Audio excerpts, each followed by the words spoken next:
600 years ago. We're able to look through the Hubble telescope billions, not just millions, but billions of years into the past. And if we look far enough back,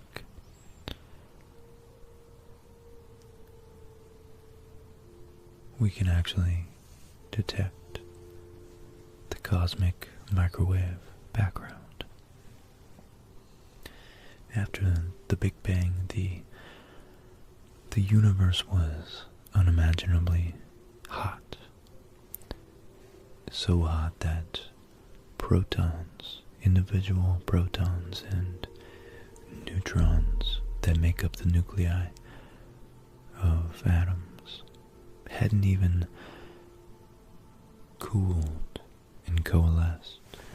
So this cosmic microwave background was from when the universe still hadn't recombined all of its subatomic particles. It was actually a hot plasma, a white, dense, hot plasma. This plasma was filled with a uniform glow. It was like a white, hot fog. And as the universe expanded,